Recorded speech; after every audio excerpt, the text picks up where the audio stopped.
Bonjour. Aujourd'hui, j'ai envie de vous proposer une vidéo différente de toutes celles que l'on trouve éventuellement sur YouTube et notamment sur celles que j'ai fait jusque-là. La semaine dernière, nous avons vu pourquoi il était très important de préserver nos mauvaises herbes, nos adventices, apprendre à connaître notre flore locale afin de nous aider à subsister, quelle que soit la conjoncture et quels que soient les événements extérieurs. Aujourd'hui, je vous propose d'aller plus loin, mais pas sous forme d'explication ou de découverte, mais plutôt une vidéo dédiée à la discussion, à l'échange et à la communauté. Je vous explique tout ça maintenant.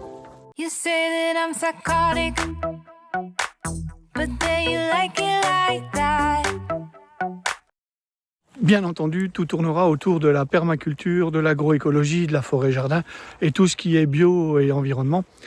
Et l'idée, c'est de partager ensemble des pistes, mais sous forme de questions. Si tu te sens intéressé sur l'un des thèmes, de pouvoir y répondre en commentaire et puis de créer une petite communauté d'échange autour des différentes questions.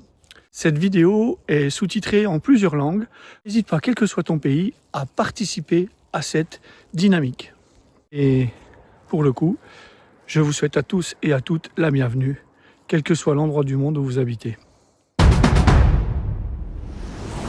Alors on l'a dit dans la vidéo la semaine dernière, nous avions vu les mauvaises herbes ou les adventices comme un potentiel filet de sécurité. Et du coup, ça peut être une des premières questions que nous pouvons nous poser. Est-ce que tu penses que les plantes locales de chez toi pourraient un jour jouer un rôle dans ta sécurité alimentaire? Et d'après toi, quelles en sont les raisons? Qu'est-ce qui t'empêche d'apprendre à les reconnaître pour pouvoir ensuite bien les utiliser? Les plantes sauvages comestibles sont gratuites, poussent sans intrants, sans aucun effort.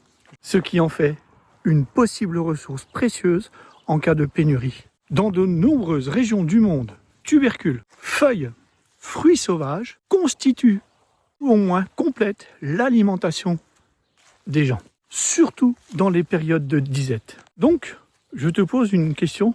D'après toi, est-ce que tu vois ces plantes comme un simple bonus ou comme un réel filet de sécurité en cas de besoin? Et dans ton histoire et dans ton expérience de vie, est-ce que tu as déjà vécu une période où la nature t'a vraiment aidé à tenir le coup?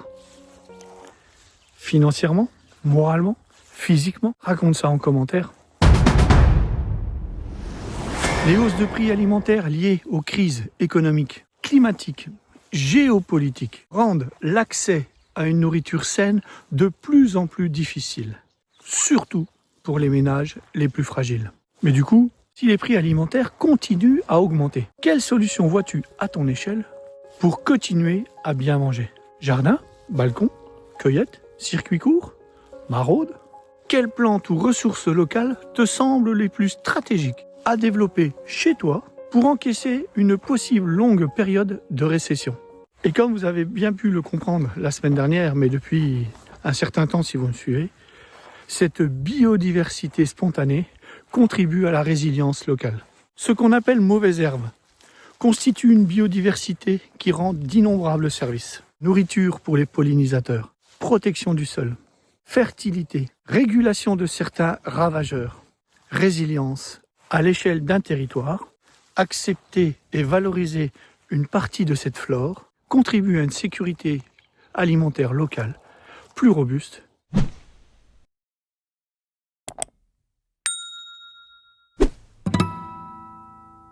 Quel que soit ton pays ou ton lieu de vie, dans ton quartier ou ton village, est-ce que tu observes plutôt une guerre contre les mauvaises herbes ou au contraire un début de changement de regard? Est-ce que tu observes vient-il des pouvoirs publics ou de la population en général?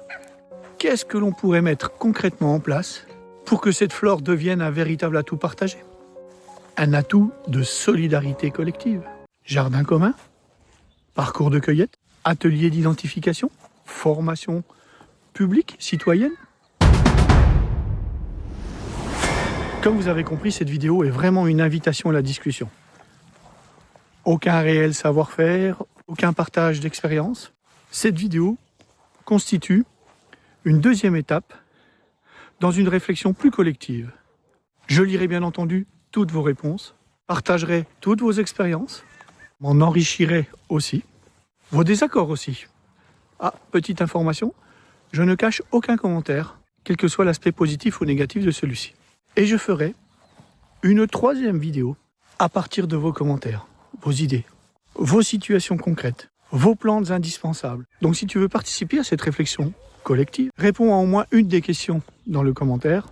Et si tu le peux, précise si tu es plutôt ville, campagne, balcon, jardin ou potentiellement zéro espace. Et on se retrouve bientôt pour une nouvelle vidéo et continuer cette série sur comment le vivant et le local peut nous aider à traverser les crises qui peuvent arriver. Et dans la prochaine vidéo, je vous propose de parler de choses très concrètes en fonction de tous vos commentaires. Comment agir localement dans nos communes pour renforcer notre résilience alimentaire? Pas de politique partisane, juste du concret, de l'utile et du local. Et potentiellement, un plaidoyer pour interpeller les candidats des prochaines municipales sur ce sujet, bien entendu. À la semaine prochaine.